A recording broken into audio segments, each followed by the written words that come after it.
Hola, buenas noches queridos clientes y amigos, ¿cómo están? Espero que muy bien. Me da mucho gusto poder hacer esta pequeña transmisión el día de hoy. Sé que había quedado a las 6 en punto. Ya saben que no suelo ser muy puntual. Sí, todavía no tengo muy certero el tema del que voy a hablar. Precisamente me alargué un poquito en poder iniciar esta transmisión, ya que estaba analizando las casi 4 horas de todo lo que dijo el día de hoy nuestro presidente electo, Andrés Manuel López Obrador, respecto a todos los temas migratorios. La verdad sí me tardé un poco, no quería omitir ninguna de las cuestiones que él mencionó respecto a los temas de migración, que evidentemente, y a lo mejor pensaremos que no tiene relación, pero lo tiene totalmente en las cuestiones cuando nosotros estamos solicitando una visa, ya sea de turismo o una visa para estar de manera legal en los Estados Unidos, llámese una visa de trabajo, un proceso de perdón consular, una aplicación I-130.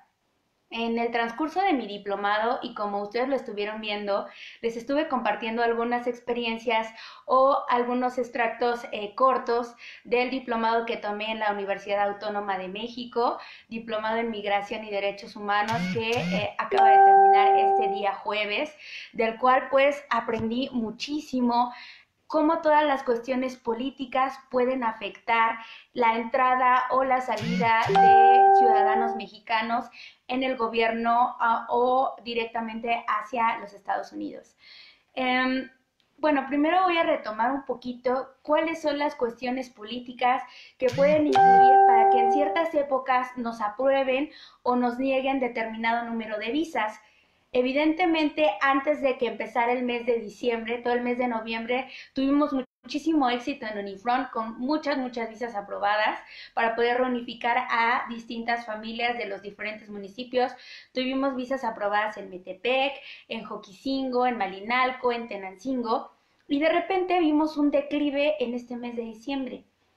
Y tomando en cuenta todo lo que me platicaban en el consulado, todo lo que me platicaban en el congreso en el que estuve en Mazatlán, y lo último que nos pudieron platicar en el diplomado en la UNAM, algunos acontecimientos tanto políticos como todo lo que se lleva a cabo en nuestro entorno social en nuestro país contribuyen para que nos nieguen o nos aprueben visas. ¿Por qué? ¿Cómo contribuye la caravana migrante hacia las decisiones del consulado o la embajada de los Estados Unidos respecto a la aprobación de visas? Que obviamente se tiene un temor fundado de que muchísimas personas van a buscar asilo o refugio en el gobierno de los Estados Unidos. Por lo tanto, el gobierno de los Estados Unidos solamente aprueba cierto número de visas de manera anual. Y si terminamos con este número de visado, simplemente las visas se niegan y comenzamos hasta el siguiente año nuevamente con visados nuevos, ¿ok? Con números de visas que se nos pueden otorgar o negar. De esta manera contribuye la caravana migrante a que no nos puedan dar el número de visas al que estamos acostumbrados. ¿Por qué? Porque se tiene un temor fundado del gobierno de los Estados Unidos, repito, a que van a venir grandes olas de migrantes a la frontera de los Estados Unidos a tratar de ingresar de manera ilegal o mediante asilo o refugio al gobierno de los Estados Unidos y obviamente al país de los Estados Unidos, aprovechándose de ciertas cosas. ¿Qué se piensa del migrante? Que el migrante va a aprovecharse de servicios de salud, de ciudadanía y de diferentes entornos que se tienen respecto a ser ciudadano o residente americano o simplemente al estar de manera irregular en el país. ¿Ok? Por lo tanto, la caravana migrante representa un riesgo para el gobierno de los Estados Unidos y reducen o cortan el número de visas. Otro de los acontecimientos que influyó de gran manera para la entrada o salida de mexicanos al gobierno de los Estados Unidos, llámese con visa de turista o con visa de trabajo, fue la transición en el poder que estamos pasando y que pasó obviamente el día de hoy. Ahí se está moviendo un poco mi teléfono con la toma de protesta de Andrés Manuel López Obrador. Es muy importante para mí mencionarles algunos de los puntos que son claves y que se los dije desde que él ganó en las elecciones que hicimos la transmisión en vivo y que nos van a ayudar mucho en el tema migratorio. Anteriormente, en los gobiernos anteriores, no se había tomado en cuenta al migrante. De hecho, era una persona desconocida que únicamente se identificaba porque, nos llegan las remesas. Y las remesas que envían nuestros familiares estadounidenses o nuestros familiares mexicanos que ya están en el extranjero, ayudan muchísimo a la economía mexicana. Por lo tanto, en estas últimas épocas y desde la entrada del gobierno de Donald Trump, se ha visibilizado al migrante. O sea, los migrantes han dicho, aquí estamos, y Donald Trump nos está ayudando respecto a ello, a garantizar a que el migrante se visibilice. No, él obviamente lo está visibilizando como un criminal o como que la gente que está de allá de manera irregular es un enemigo para el gobierno de los Estados Unidos. Sin embargo, está visibilizando que México tiene un problema de migración. Estamos en el año 2018 ya. Y apenas se están dando cuenta que los migrantes son muchísimos, que los migrantes están no solamente en el Estado de México, en todos los estados de la República, que no solamente migran las personas que viven en la frontera, migran personas de diferentes estados hasta de las ciudades. De la Ciudad de México migra muchísima gente. Y hasta esta entrada del gobierno de Donald Trump se visibiliza a los migrantes. Dicen, tenemos tantos millones de migrantes en Estados Unidos y el gobierno de México no está haciendo nada para que la gente deje de migrar. Entonces se pone a México en un panorama en el que dicen, México está mal porque no está creando las oportunidades de empleo, porque no está apoyando al campo, porque no está apoyando en sectores productivos para que la gente deje de migrar. Entonces la gente sigue migrando y México no hace nada. La migración pues ya es un tema que se ha desarrollado desde los años 60 o 70. Yo ya les había platicado de ciertos programas de visas de trabajo que se manejaron en ciertas temporalidades en el gobierno de los Estados Unidos con el gobierno de México, obviamente, y que de repente fue en declive toda esta organización y esta entrada legal de los ciudadanos mexicanos al gobierno de Estados Unidos para tener visas de trabajo. Pero estamos hablando desde los años 60 y en pleno 2018 ya apenas se están dando cuenta que son muchos y que requieren atención. Y los gobiernos municipales aún no visibilizan, por ejemplo, donde está Unifron, cuál es la cantidad de migrantes que hay.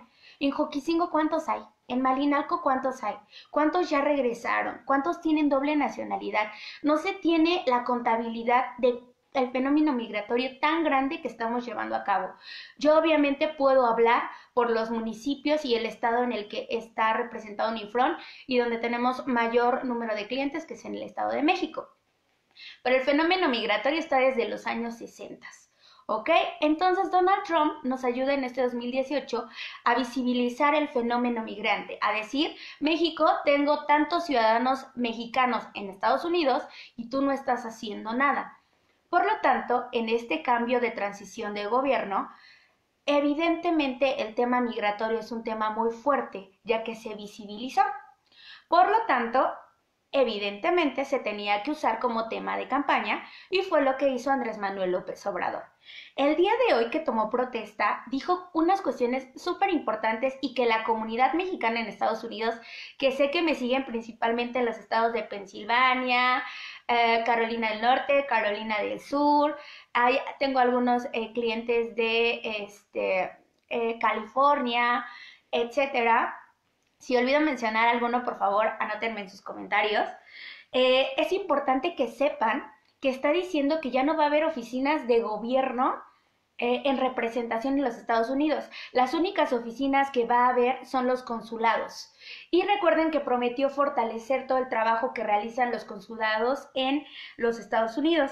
También nos estaba comentando algo súper importante y que me llamó muchísimo la atención y espero que realmente funcione como él quiere. Habló de un tramo de zona libre. ¿Qué significa esto? Él decía que iba a ser un tramo de entre la frontera de Estados Unidos y México, una franja fronteriza, donde la gente iba a poder trabajar y se iban a poder establecer ciertas industrias ahí para que los mexicanos pudieran trabajar en esta zona libre. Manejaba que ahí, en esa zona libre, el IVA iba a reducir, el ISR también, y el salario mínimo iba a estar al doble.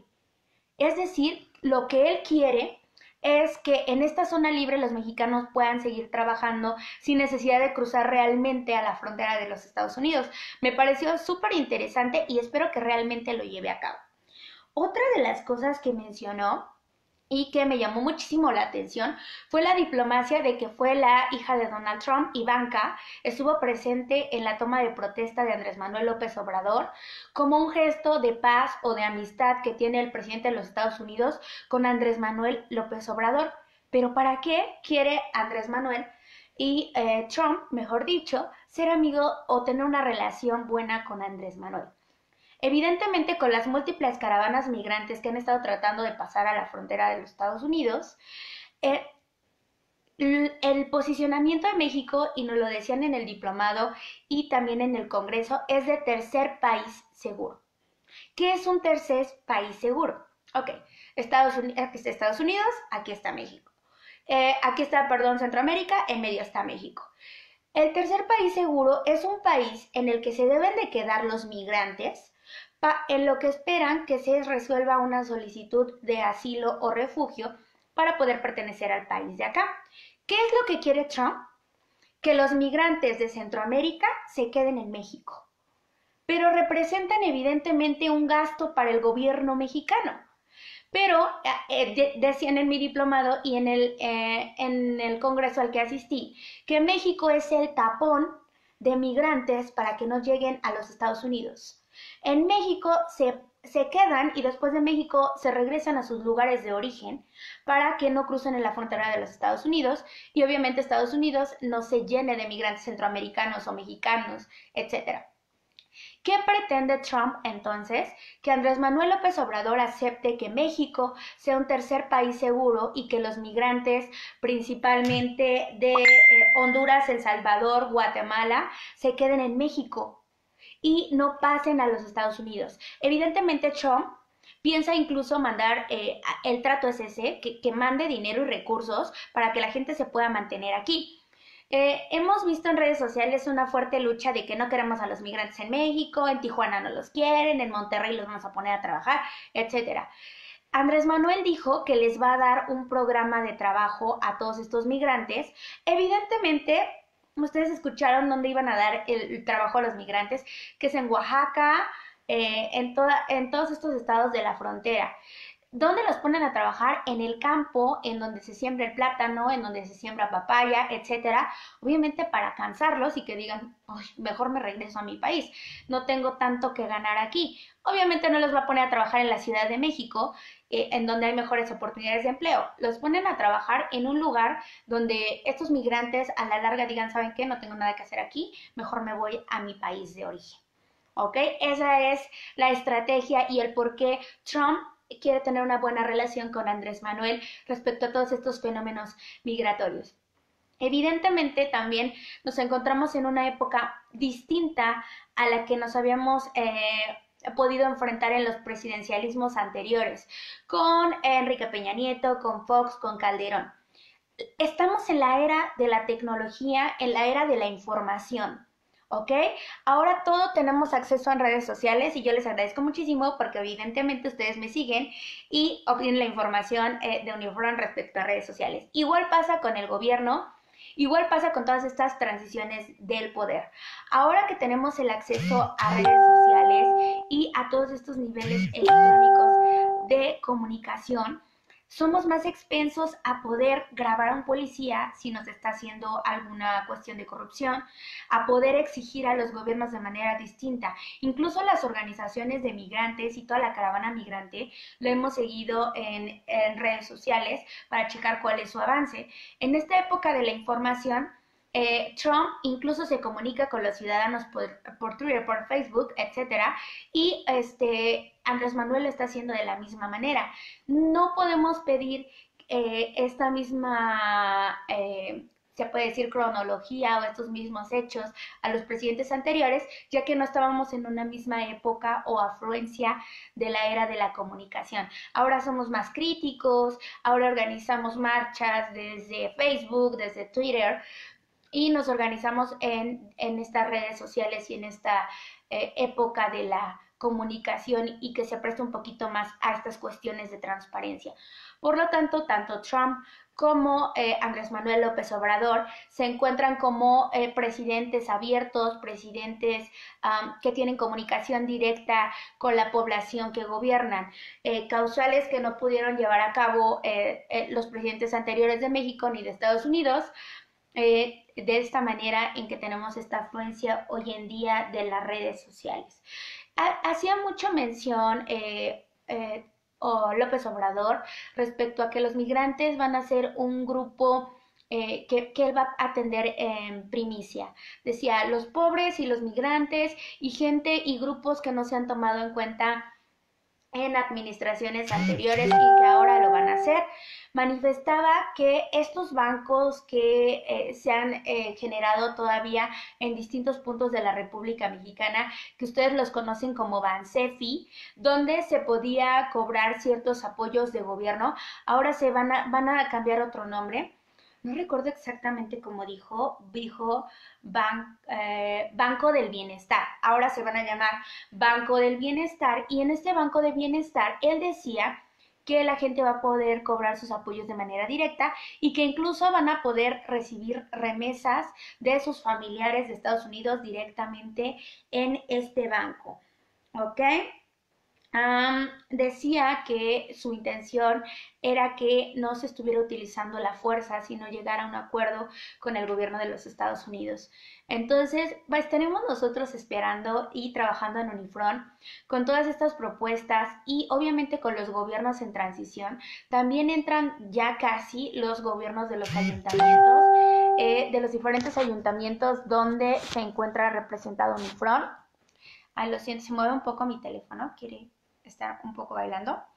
Y estaremos checando porque cómo nos ayuda y cómo contribuyen todas estas cuestiones políticas. Ustedes saben que, por ejemplo, para los adultos mayores les ayuda muchísimo tener su apoyo de adulto mayor que les da el gobierno. Evidentemente, en estas transiciones del poder se van a estar renovando las listas de beneficiarios a estos programas con nuevas administraciones